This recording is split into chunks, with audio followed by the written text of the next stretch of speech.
Então, neste ano, eu vou pregar sobre os salmos, que são os cânticos de louvor, que nós encontramos na Bíblia, este inário maravilhoso que foi nos legado pelos antigos israelitas, inspirados por Deus, para compor os Terrilim.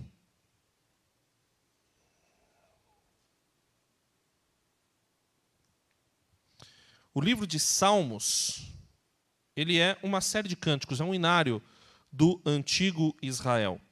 E a cada pregação que eu for fazendo, nós vamos dar algumas informações adicionais sobre o todo do livro de Salmos. Mas aqui hoje a gente vai trazer uma rápida introdução sobre este verdadeiro inário, cujo nome significa cânticos de louvor ou louvores. No hebraico, ele é o Terrilim, ele faz parte dos Retuvim, que são os escritos, onde faz parte também os livros de Crônicas, Jó, Provérbios, o livro de Daniel, o livro de Esther, o livro de Neemias, Esdras. São os escritos que estão separados da Torá, que é a lei, os 5 primeiros livros da Bíblia, e dos Neviim, que são os livros proféticos, que inclui o que a gente conhece de livros históricos, como Josué, Juízes, Ruth, e os profetas Isaías, Ezequiel, Daniel, Oséias, Obadias, entre outros. Mas o livro de Salmos, que é o maior livro da Bíblia, os Terrilim, que significam literalmente cânticos de louvor ou louvores, e a tradução que nós recebemos como Salmos vem da Septuaginta, da Bíblia que foi traduzida do hebraico para o grego, e esse psalmoi que chegou para a gente como Salmos significa, na verdade, a tradução de uma outra palavra hebraica que significa cânticos para serem cantados com instrumentos, com diversos instrumentos. E existem vários salmos que têm esse título, cânticos para serem cantados com instrumentos. Vários salmos têm a sua melodia já pronta e são cantados até hoje em Israel, na tradição judaica, em todos os países do mundo, pelos judeus religiosos. E agora a gente tem feito outras músicas com salmos, tem colocado outras melodias, tem adaptado, e os salmos têm sido usados ao longo da igreja cristã, como também um inário. Vários hinos, vários cânticos, várias músicas que nós cantamos são ou literalmente os salmos colocados em música, ou, por exemplo, algumas interpretações de alguns salmos. Tem hinos lindos trazidos diretamente dos salmos. Algumas informações importantes é que quem foi que compôs os salmos? Os salmos vieram do coração de Deus, inspiração do Espírito Santo, mas foram compostos por homens. Vários salmos foram compostos por Davi, vários salmos foram compostos por Salomão, há salmos compostos por Asaf, pela família de Coré, e há salmos que a gente não sabe a autoria, que a gente não sabe quem compôs, que há algumas sugestões de quem tenha composto, mas há um salmo que cuja autoria é colocada como de Moisés. Então, a composição dos salmos, ela decorre um período de aproximadamente 1000 anos. Ela vem desde ali do ano 1400, talvez 1200 a.C., até depois do exílio. Talvez tenha salmos que sejam bem recentes. A gente tem livro de salmos já nas cavernas de Qumran, onde estão preservados vários manuscritos, os chamados manuscritos do Mar Morto, que são manuscritos do século III, II antes de Cristo. Então, e ali está o livro de Salmos completo. Então, a minha posição é de que o livro de Salmos foi finalizado provavelmente ali com Esdras e Neemias, depois do exílio, no século IV antes de Cristo. E por que é importante a gente saber? Porque vários salmos vão contar para a gente histórias. É a contação de histórias através de poesia. É a poesia hebraica. Na língua original, a poesia hebraica ela possui ritmo, baseado nas tônicas das palavras que se repetem entre uma linha e outra. É diferente da nossa poesia. Nossa poesia, por exemplo, a poesia portuguesa. Ó mar salgado, quanto do teu sal são lágrimas de Portugal. Quantas mães por ti choraram, quantas noivas em vão rezaram para que fosse nossos, ó mar. Então você vê que a poesia portuguesa ela tem uma métrica muito bem definida, tem rima, a poesia hebraica é diferente. A poesia hebraica ela tem uma composição, uma forma um pouco mais simples, mas mesmo assim ritmo, que você percebe muito bem na língua original. Mas, dependendo de como é traduzido, dependendo da tradução, dá para você perceber também. Olha aqui este salmo. Examina-me, Senhor, e prova-me. Então, ó, examina-me, uma tônica, Senhor, duas tônicas, e prova-me. Sonda-me o coração e os pensamentos. Dá para perceber o ritmo? Ó. Examina-me, Senhor, e prova-me. Sonda-me o coração e os pensamentos. Então, já no português você consegue perceber que existe um ritmo entre uma linha e outra. No livro dos Salmos, na língua original, dá para perceber muito bem. Mas, na verdade, essa nem é a principal característica da poesia hebraica, que não possui rima, não possui métrica rígida. A rima hebraica é uma rima de ideia, é uma rima de conteúdo, de ideias que se complementam ou que se contrapõem ou que se repetem entre uma linha e outra. É o chamado paralelismo de ideias.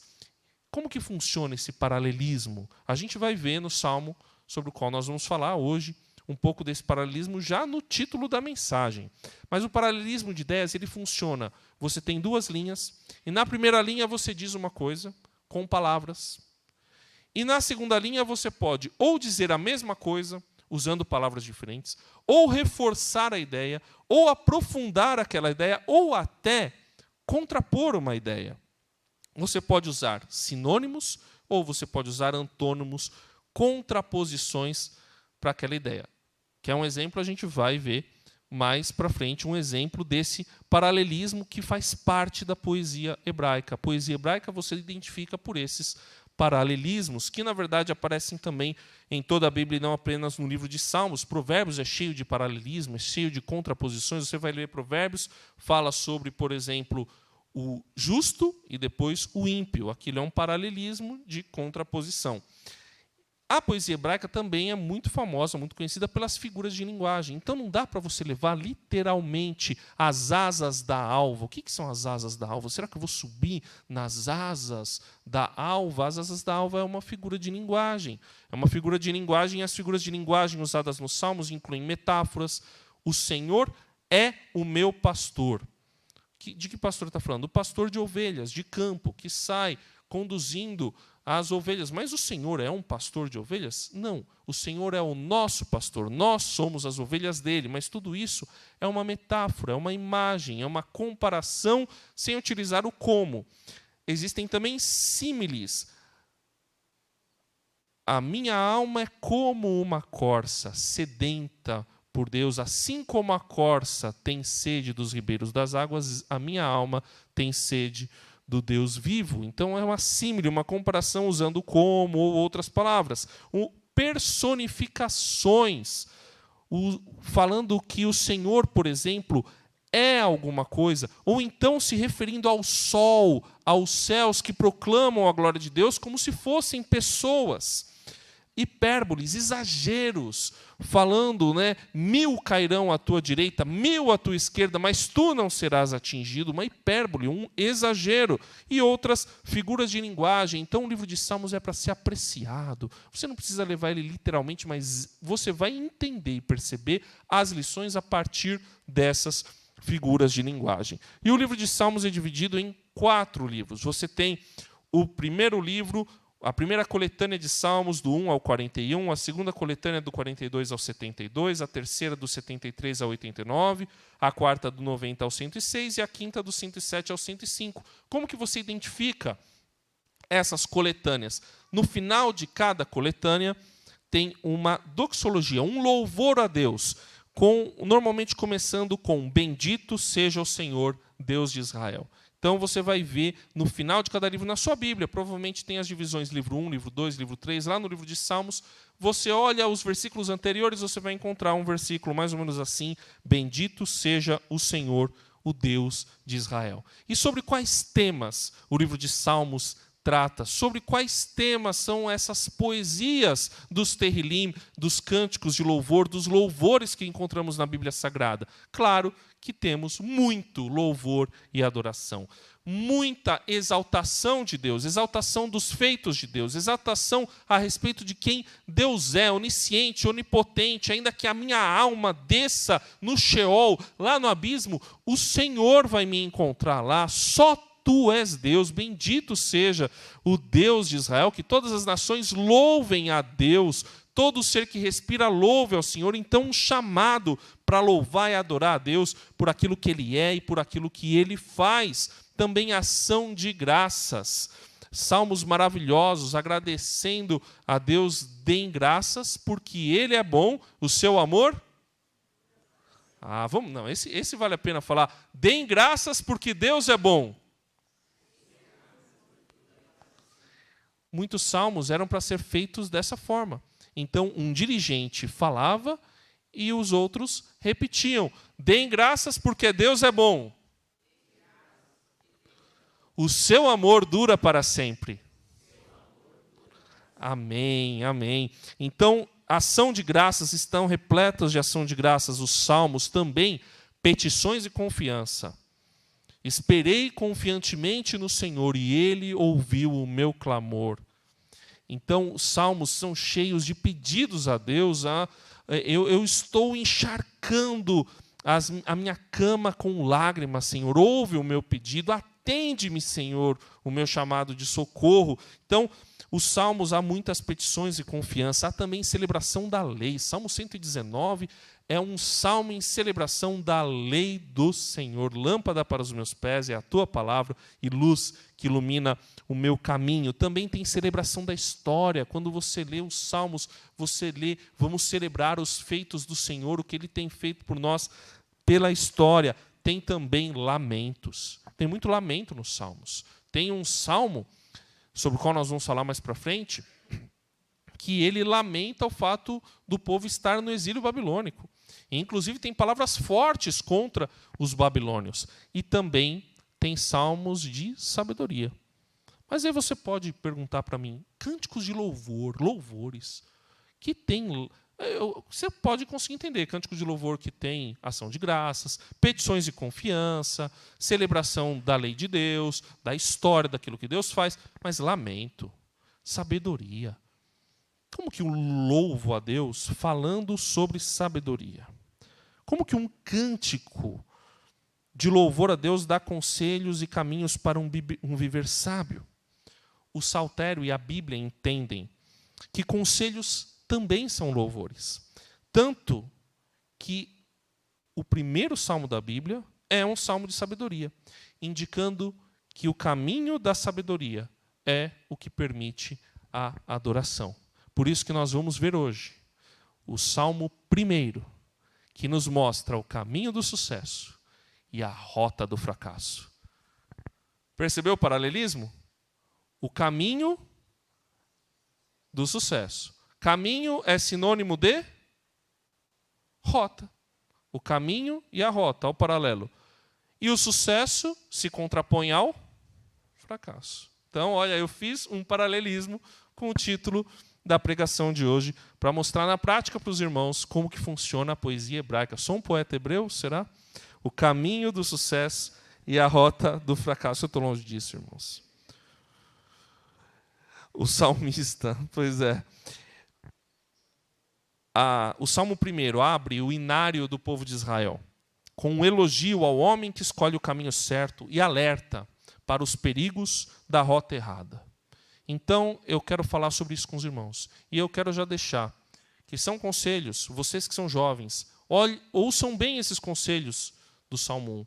Vocês que são profissionais, que estão formando família, ouçam bem os conselhos deste salmo. Vocês que já têm meia idade, ouçam os conselhos desse salmo. Vocês idosos, ouçam o conselho desse salmo. Não há idade para ouvir e seguir os conselhos da palavra de Deus. Vamos orar. Senhor amado, abre a nossa mente, abre o nosso coração para aquilo que o Senhor quer falar conosco através da Tua palavra. Fala através de mim, em nome de Jesus. Amém. Salmo 1 abre com, na nova versão Almeida, Nova Almeida atualizada, que é a versão que nós usamos aqui na igreja, nós lemos Salmo 1, versículo 1, bem-aventurado é aquele. Feliz. Essa é a melhor tradução para a palavra ashre. Ashre significa feliz, também foi traduzido no passado por bem-aventurado, mas tem outra palavra que traduz melhor o bem-aventurado. Mas não é um feliz simplesmente de estado de espírito, da pessoa que abre o sorriso o tempo todo, que está assim. Não é. É mais no sentido de que ele foi muito feliz naquilo que ele falou. Ele foi muito feliz no caminho que escolheu. Ele foi muito feliz na carreira que ele tem percorrido. É a pessoa que é abençoada. É a pessoa que é afortunada, que é bem-sucedida, com circunstâncias favoráveis. Talvez, a princípio, a gente possa pensar que indica alguém que teve sorte, que é sortudo, que as circunstâncias lhe favoreceram, que foi assim abençoado por Deus, que tudo que está ao redor dele favoreceu a felicidade dele, favoreceu o bem-estar dele, favoreceu com que ele fosse bem-sucedido. Então, o Salmo começa indicando que há uma pessoa que é feliz, afortunada, bem-aventurada, bem-sucedida. E aí a gente pode pensar, então essa pessoa é sortuda, aleatoriamente, foi predestinada a ter sucesso. A sequência do Salmo parece indicar que não é tão aleatório assim. Depende de uma escolha. Vamos ler o versículo 1 e 2. Bem-aventurado é aquele que não anda no conselho dos ímpios, que não se detém no caminho dos pecadores, nem se assenta na roda dos escarnecedores. Pelo contrário, o seu prazer está na lei do Senhor, e na sua lei medita de dia e de noite. Olha que coisa bonita. A gente já vê aqui esse paralelismo, e começa com um paralelismo forte. Bem-aventurado é aquele que tem uma boa qualidade no combustível para pegar o seu caminho. Já abasteceu com combustível ruim? Que você vai numa subida, o carro ficou horrível, horroroso. Uma qualidade de combustível ruim faz com que você tenha problemas no seu caminho. Então, existem algumas escolhas que determinam o nosso sucesso verdadeiro ou o nosso fracasso verdadeiro. Numa viagem, a qualidade do combustível, o caminho que você vai escolher. Estou lembrando aqui, no ano passado, esse ano a gente tomou muito cuidado numa viagem de férias que a gente fez, porque ano passado a gente foi mais ou menos para a mesma região, lá o Circuito das Águas, lá a região, esse ano foi para a Serra Negra, no passado para Águas de Lindóia, e na volta eu fui ver o caminho que estava dando, e o caminho que estava dando era o caminho da Fernão Dias. Eu falei, eu não gosto da Fernão Dias, vou pela Bandeirantes, mas esqueci que era o rodízio do meu carro. E fui pegar o Rodoanel. E peguei um trânsito, foi o quê? Umas 3 horas, né, no Rodoanel. Eu acho que só de Rodoanel deve ter sido umas 2, 3 horas, em que eu tive que ir lá conduzir minha família por um caminho abençoado, com muita conversa, com os meus 2 filhos, o Fernando com 7, a Karen com 2, a Karen com 1 ainda, na época com 1 aninho. Então, foi quase fazendo 2. Então, tomei uma decisão errada. Escolhi o pior caminho, o caminho que tinha trânsito. O GPS até estava querendo me dar essa dica, mas eu estava com medo do outro caminho. Então, aí esse ano o que eu fiz? Com experiência, escolhi o caminho certo. Escolhi o outro caminho, que também tem buracos na Fernão Dias, viu, irmãos? Então, quem vai pegar a Fernão Dias, tome cuidado. O que diria o Chiquinho também, que teve problemas recentes. Então, quando a gente vai escolher o caminho, isso determina o sucesso ou o fracasso da nossa viagem. A fonte da informação que a gente vai escolher é determinante para um sucesso numa prova que nós vamos fazer, em algo que nós vamos ser selecionados. A qualidade das coisas que nós vamos utilizar para fazer a nossa jornada. Qual é a qualidade que nós devemos utilizar? Qual fonte será determinante? Tem 2 tipos de qualidade. Primeiro, a qualidade que é ruim. qualidade ruim? Qual qualidade para a jornada espiritual é ruim? E aqui nós temos o paralelismo que vai se aprofundando. É um paralelismo de sinônimos de progressão, de aprofundamento do problema. A primeira palavra que aparece aqui é segue. Aquele que segue ou anda. Bem-aventurado é aquele que não anda no quê? Nos conselhos, nas informações más, nas informações ruins que vêm de pessoas que são ímpias, ou seja, que desprezam a Deus.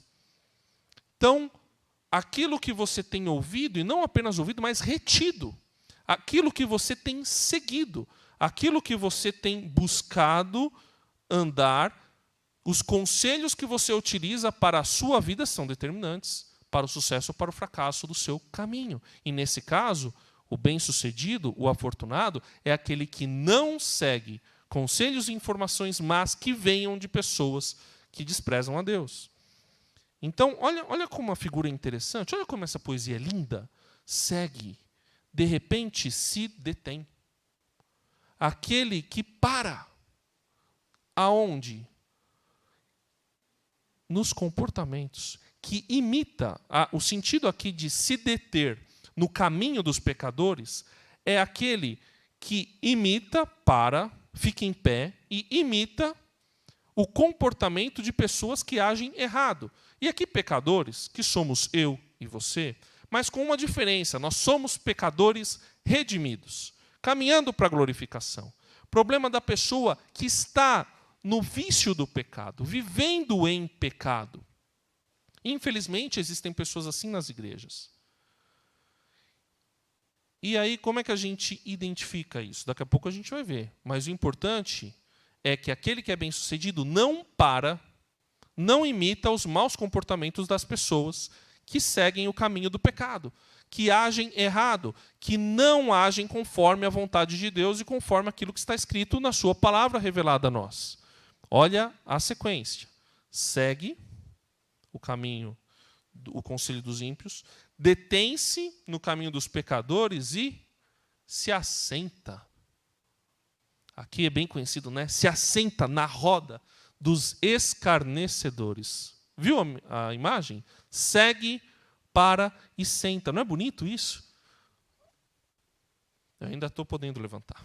Não se assenta na roda dos escarnecedores, ou seja, assentar significa compartilhar e praticar junto. A pessoa que ouve, ela de repente começa a imitar e num terceiro momento ela está junto compartilhando do escárnio, da ridicularização de Deus. Roda de escarnecedores é a roda daqueles que ridicularizam a Deus com as suas práticas, com as suas atitudes, com as suas palavras, com os seus pensamentos. Veja que caminho terrível e decadente da pessoa que escolhe ouvir, parar e compartilhar coisas ruins com pessoas ruins. A pessoa bem-sucedida não anda por esse caminho. A pessoa bem-sucedida não escolhe essa via.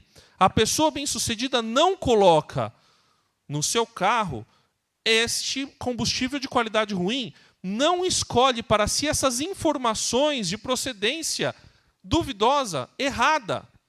A pessoa que é bem-sucedida, que é feliz, que é bem-aventurada, ela escolhe uma qualidade de combustível boa, ela escolhe boas informações.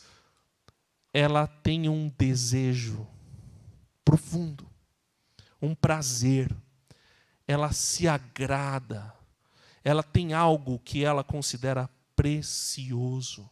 E aí vem a pergunta para nós: aonde está o seu desejo? Aonde está o meu desejo? O que é que nós consideramos precioso? O que é que nós consideramos agradável? O que é que nos traz vida, que nós usamos para nos alimentar, para colocar dentro do nosso ser? A pessoa bem-sucedida coloca no seu ser a direção do Senhor, que aqui é a lei do Senhor. Por que eu coloquei direção? porque direção é o significado da palavra lei, Torá. Aqui a ideia é daquele que pega a Torá, que ama a Torá, que tem prazer na Torá, que se agrada da Torá, da lei. Mas a lei do Senhor é a instrução que vem de Deus. É aquilo que vem do Senhor. É aquilo que o Senhor nos direciona a fazer. A pessoa bem-sucedida, bem-aventurada, feliz, ela tem prazer, desejo profundo, um anseio por aquilo que o Senhor tem para a vida dela. E o que ela faz com essa direção, com a lei do Senhor, para aquilo que a Bíblia tem para ela? Porque na época em que este salmo foi escrito, o povo de Deus tinha a Torá, tinha a lei, tinha o Antigo Testamento, os 5 primeiros livros, que são livros muito bons de serem lidos, mas hoje nós temos uma nova revelação em Jesus Cristo. Outrora, Hebreus 1, Deus nos falou através dos profetas, mas hoje Ele nos fala através do seu Filho, de Jesus. Nós temos muito mais hoje à disposição. Nós temos toda a Bíblia, nos seus 66 livros maravilhosos. Nós temos o Espírito Santo para nos dirigir e nos guiar. Bem-sucedido hoje é aquele que tem prazer na direção do Senhor, na lei do Senhor que é colocada no nosso coração através do seu Espírito Santo. E estuda sobre isso e recebe o ensino do Espírito Santo através da palavra de Deus e o que ela faz com essa palavra, por que ela considera tão preciosa, ela coloca na mente, ou seja, ela medita, ela estuda, ela reflete, ela encuca dia e noite, ela busca. A pessoa bem-sucedida, a pessoa bem-aventurada, a pessoa feliz, ela quer colocar isso aqui para dentro dela. Porque a batalha pelo caminho certo começa por aquilo que alimenta a sua mente. O que é que alimenta a nossa mente? O que alimenta a mente da pessoa bem-sucedida é a lei do Senhor. É a palavra de Deus, é a direção e a instrução que vem do Senhor. É isso que alimenta a pessoa que é bem-sucedida. Por isso, fica uma pergunta importante aqui, muito bem feita. Nós devemos nos afastar do convívio com pessoas não cristãs? A resposta é não. Nós devemos ser críticos quanto aos conselhos, sim. Conselho que nós recebemos de qualquer pessoa, nós devemos ser críticos. Nós devemos ouvir, entender e fazer algo. Porque o que deve ser prioridade para nós é a Bíblia. Tem lá um trecho em Atos que Paulo está falando com um povo de uma cidade chamada, a cidade era Bereia. E aí, a pessoa que está escrevendo o livro de Atos, Lucas, estamos estudando Atos na EBD, venha na EBD. Então, Lucas diz o seguinte, que os bereanos eram mais nobres que os de Tessalônica, porque os bereanos, eles conferiam na Bíblia tudo aquilo que Paulo estava dizendo e viam que era verdade. Então, quando você recebe um conselho de alguém, você deve ir para a Bíblia. Não deve se afastar do convívio de ninguém, porque senão, irmãos, a gente vivia em casa sozinho numa bolha. Porque, sabe, esse salmo que foi escrito sobre o conselho dos ímpios, dos pecadores, ele foi escrito no contexto da comunidade de Israel, falando que tinha ímpio, pecador, escarnecedor entre o povo de Deus. Então está cheio de ímpio, pecador e escarnecedor na igreja, no ambiente de igreja. E na igreja que eu digo é na instituição. Nós devemos ouvir todos os conselhos de maneira crítica. E ter como nosso principal combustível a palavra de Deus. É claro que existem irmãos com dons espirituais que nos falam profundamente ao coração, mas aquilo que alguém com dom espiritual vai nos falar ao coração sempre estará em conformidade com a palavra de Deus. E ele vai usar a palavra de Deus para falar com você. Agora, nós devemos conviver com todas as pessoas. Devemos conviver com os irmãos da igreja, devemos conviver com as pessoas de fora, porque aquilo que nos alimenta de verdade, aquilo que alimenta a pessoa bem-sucedida de verdade, é a lei do Senhor, é a palavra de Deus. E aquele que é bem-sucedido tem uma consequência natural. aquele que deseja e deixa-se influenciar mentalmente pela direção do Senhor, que deixa com que sua mente seja renovada e enchida pelo Espírito Santo, como está lá em Romanos 1, versículo 1, essa pessoa acontece com ela algo natural, que nós vemos no versículo 3. Ele é como árvore plantada junto a uma corrente de águas, que no devido tempo dá o seu fruto, e cuja folhagem não murcha, e tudo o que ele faz será bem-sucedido. A pessoa que é bem-sucedida, a pessoa que é bem-aventurada, a pessoa que é feliz naquilo que faz, ela tem bons resultados. No ambiente de Israel, se você for para Israel um dia, tiver esse privilégio, eu já tive, o pastor Neto já teve, você vai ver uma paisagem muito diferente da do Brasil. Passei pela Serra do Mar, passei pela Mata Atlântica, você vê verde, verde, é uma paisagem completamente verde. Quando você vai para Israel, o mais verde que você vê sempre tem uma mistura com cinza, com rocha. Israel é um país com um ambiente muito seco. E eu fui numa época seca. Jerusalém estava bem seco, eu senti muito minha garganta quando eu fui a trabalho para lá. E ali você percebe muita coisa sobre a Bíblia. E qual é a árvore que floresce bem em Israel? É aquela que está no ribeiro das águas. Mesmo no ambiente seco, a árvore que está junto ao ribeiro de águas, as folhas dela não murcham, os frutos dão no tempo certo. Aquela árvore prospera, porque ela está junto aos ribeiros de águas. Então, a pessoa que é feliz, que tem o seu prazer na lei do Senhor e nela medita de dia e de noite, coloca ela na mente e no coração, ela dá bons resultados mesmo numa sociedade seca, porque a fonte dela é água viva e cristalina. O melhor lugar é junto às águas, onde há estabilidade e previsibilidade. Você sabe que vai ter fruto. E aquela árvore vai persistir, vai permanecer, vai perseverar ali. E aquela árvore não apenas vai perseverar, como ela vai abençoar todos. O que os frutos fazem? Abençoam os seres humanos, abençoam os animais. Dos frutos sai a semente, de onde sairão novas árvores. Então, aquele que é bem-sucedido, ele não é apenas bem-sucedido para si. Aquele que é bem-aventurado, que é feliz no seu caminho, não é apenas para si, para os seus, é para todas as pessoas que estão ao seu redor. Por isso que aquele que é bem-sucedido e bem-aventurado vai conviver em sociedade, porque ele vai influenciar, porque ele vai abençoar, porque ele vai frutificar, ele vai deixar a semente da lei do Senhor e da vontade de Deus em muitos corações, e outras árvores junto a ribeiros de águas vão nascer. Então, aquele que é bem-sucedido dá bons resultados, e a consequência natural é abençoar outros. Aquele que é bem-aventurado e que é feliz abençoa a sociedade. Aquele que é bem-aventurado e feliz transforma a sociedade ao seu redor. Há um documentário do cineasta Walter Salles Jr. sobre a diferença de uma igreja evangélica numa comunidade pobre, numa comunidade de periferia. E como aquela igreja evangélica vai transformando a vida dos seus membros e, consequentemente, transformando o redor. Existem muitas experiências desse tipo.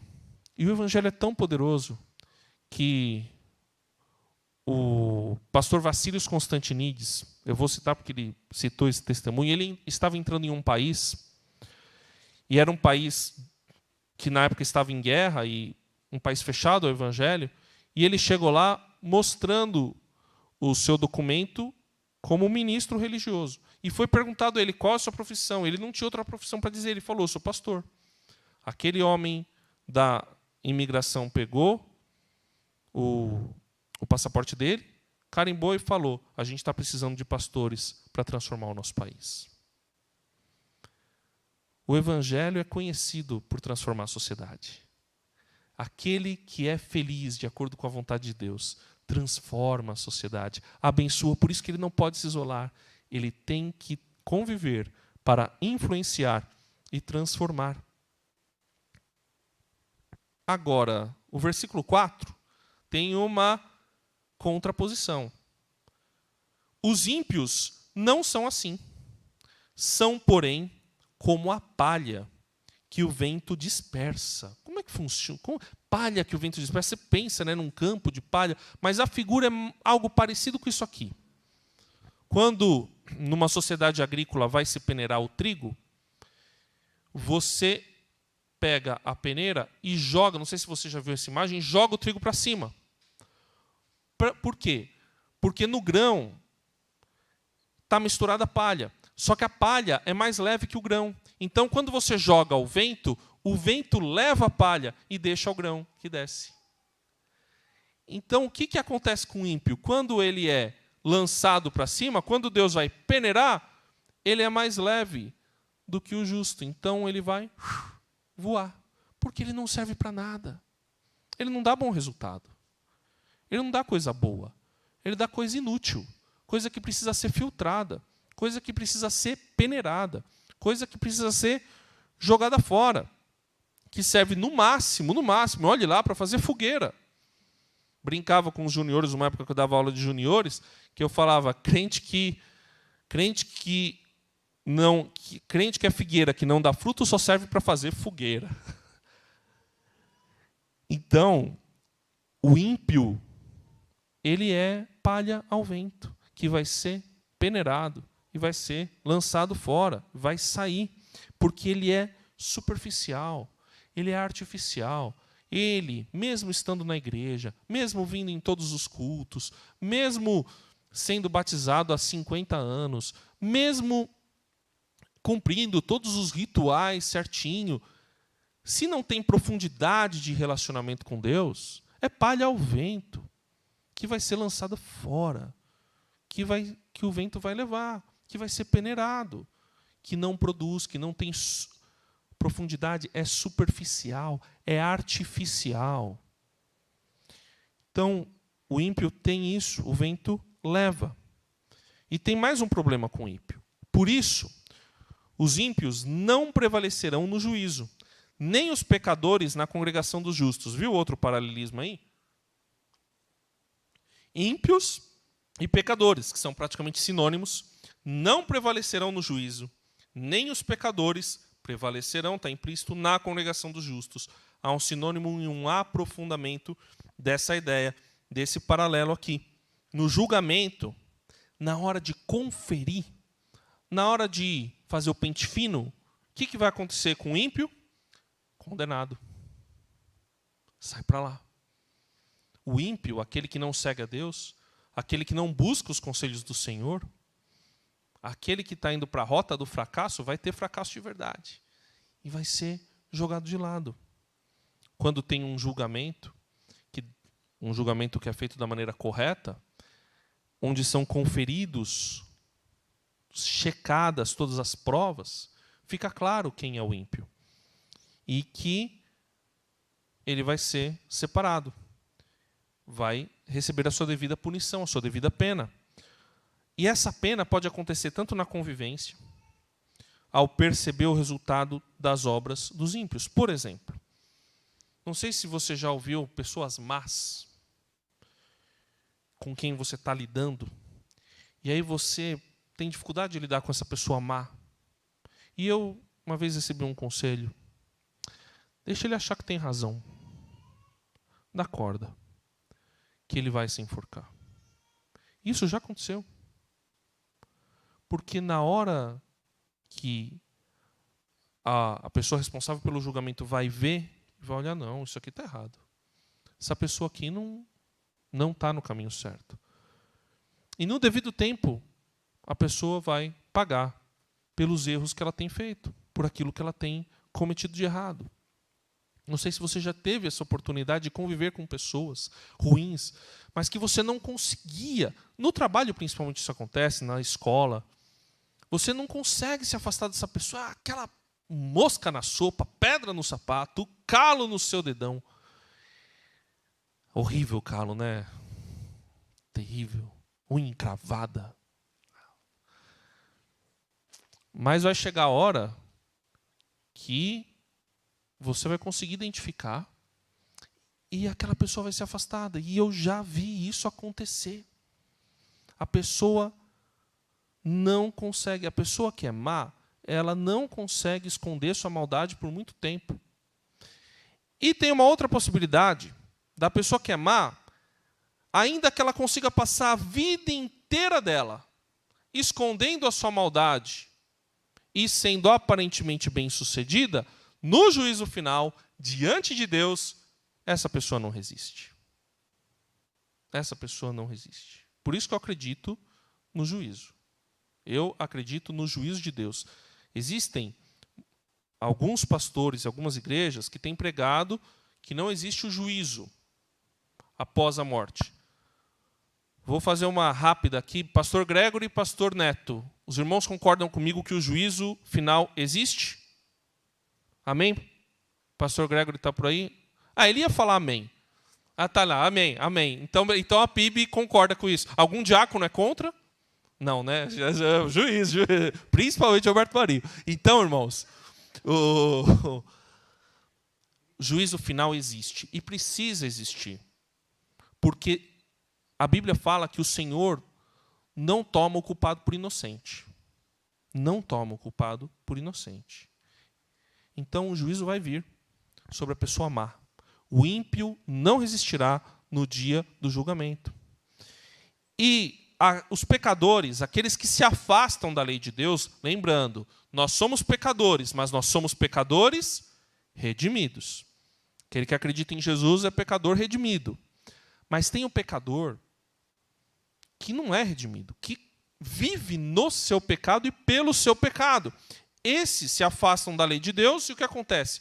A própria comunidade vai condená-los, a própria sociedade vai condená-los, ele vai ser isolado. É aquela pessoa cujos relacionamentos são superficiais. É aquela pessoa que não tem amigos de verdade. É aquela pessoa que até a família rejeita. É aquela pessoa que vai ser, de alguma maneira, condenada. Que vai ser isolada. Que não vai permanecer na comunidade dos justos. Senão agora, quando o Senhor Jesus voltar, quando Deus fizer a checagem final. Mas, mesmo assim, o ímpio não vive em paz.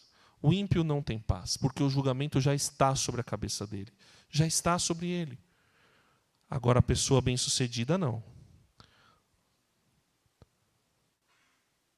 O justo será bem-sucedido. O justo é aprovado por Deus. O justo abençoará outros com resultados profundos e permanentes, pois o padrão da sua vida é a lei do Senhor. Enquanto o ímpio será reprovado por Deus e terá resultados superficiais e passageiros, pois não anda de acordo com a vontade de Deus. E aí a gente vai verificar qual é o melhor destino. Versículo 6, pois o Senhor conhece.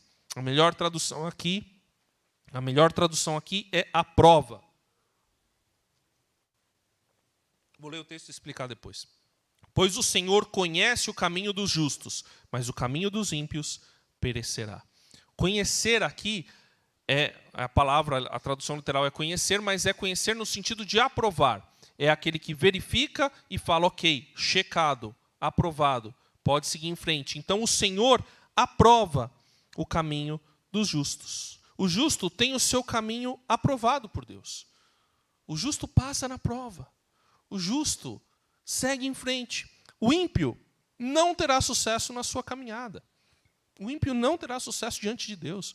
Por mais que o ímpio pareça prosperar, aos olhos dos homens, aos olhos de Deus, o ímpio é o mais fracassado de todos. O justo é o verdadeiramente bem-sucedido. E aí a gente tem que falar sobre o sucesso de acordo com a vontade de Deus. Porque às vezes a gente acha que sucesso é a pessoa que aparece na televisão e ganha milhões. Eu fiquei muito pensativo um tempo atrás, quando eu ouvi de um cantor de uma banda, que durante uma época, quando eu era adolescente, eu ouvi. Esqueci o nome da banda. Um que se matou. Um dos vocalistas, acho que faz uns 4 anos, um carequinha. Linkin Park. Vocalista do Linkin Park. O cara cantava bem, tinha um talento incrível, ganhava milhões, fez sucesso, fazia sucesso, uma legião de fãs atrás dele, o cara vai e se mata. Dizem que ele tinha um trauma de infância muito sério. Mas o que o sucesso dele fez por ele? O que o sucesso dele deu para ele? Eu espero que, de alguma maneira, nas últimas, ele tenha se arrependido e pedido perdão ao Senhor. Mas a pessoa que é bem-sucedida aos olhos humanos nem sempre é bem-sucedida aos olhos de Deus. Eu conversei com um comediante que se converteu, ouvinte da Rádio Transmundial, Denilson Vieira. E o Denilson foi comediante. Eu conto porque ele fala publicamente sobre isso também. E ele disse que ele era um comediante. Contou piada na televisão, participou de concurso, acho que, não sei se do Tom Cavalcante, e vivia em depressão.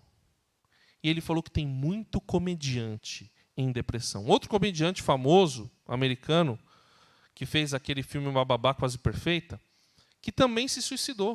O cara tinha um Oscar no currículo e se matou.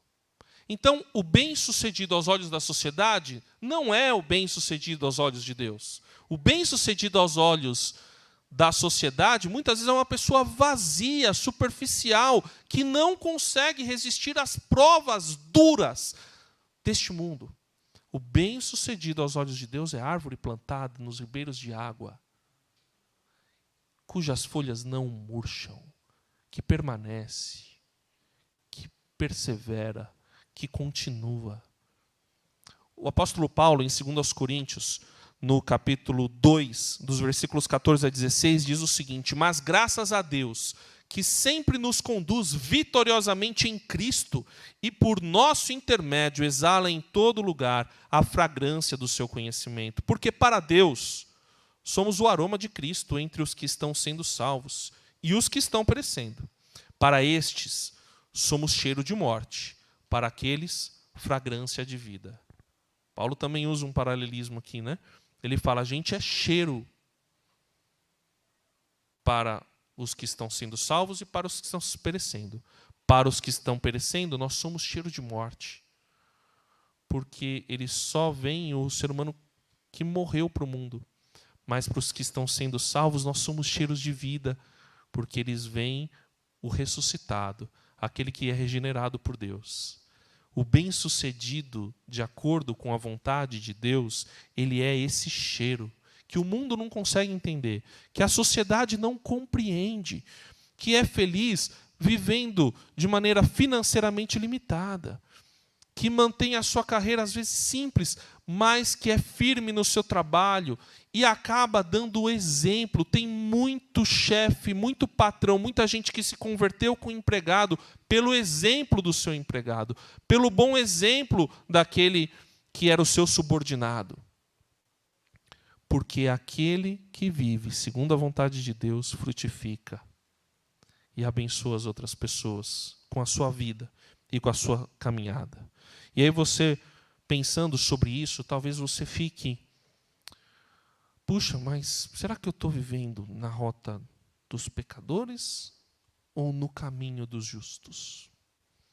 Eu estou indo no caminho do sucesso ou na rota do fracasso? O Senhor vai falar isso ao seu coração, mas aquele que é justo, principalmente, é quem vive na dependência de Deus. E é isso que significa: tem prazer na lei do Senhor, e na sua lei medita de dia e de noite. Por isso, você pode ter cometido um pecado muito grande neste final de semana, nessa semana. Mas eu digo a você, irmão, em primeiro lugar, se arrependa. Se precisar, venha falar conosco. Venha falar com alguns dos pastores da igreja. Mas, principalmente, não desista nunca de buscar a Deus. Não desista de vir à igreja. Não desista de ouvir do Senhor. Não desista de ler a palavra de Deus. Porque o diabo vai dizer para você que você já fracassou. Mas Deus, quando você lê na sua palavra, Ele vai dizer, meu filho, vem me abraçar, porque eu te perdoo. Aquele que confessa o seu pecado e abandona, encontrará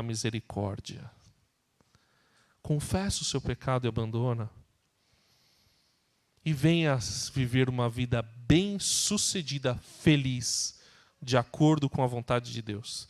Para sermos verdadeiramente bem-sucedidos na vida, devemos buscar a Deus através da sua palavra, sendo dependentes de Deus e não de nós mesmos. Essa é a principal diferença entre o justo e o ímpio. O ímpio é dependente dele mesmo, das suas próprias forças. O justo é dependente de Deus.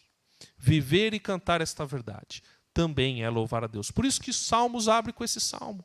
Quer adorar a Deus? Então venha meditar na lei do Senhor. Venha conhecer a Deus. Deseje o Senhor a sua palavra e sua direção e os seus mandamentos.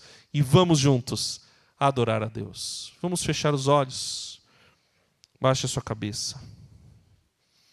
Se há alguém que sabe que é ímpio, que não, o grupo de louvor pode vir à frente. Alguém aqui que sabe que é ímpio, ou que está na internet, participando deste culto de maneira remota, que sabe que não está andando de acordo com a vontade do Senhor e nunca recebeu Jesus como Senhor e Salvador da sua vida, eu quero te convidar a fazer essa oração comigo agora. Senhor, meu Deus, eu reconheço que sou pecador. Eu reconheço que não tenho andado nos caminhos de Deus. E eu reconheço que eu preciso do Senhor. Eu confesso agora que sou pecador, fracassado em tentar me salvar. E reconheço que preciso do Senhor. Entra agora no meu coração. Faz morada eterna. Quero agora receber o Teu Espírito Santo. E agora recebo Jesus como Senhor e Salvador da minha vida, para andar para sempre com o Senhor. Em nome deste Jesus eu oro. Amém.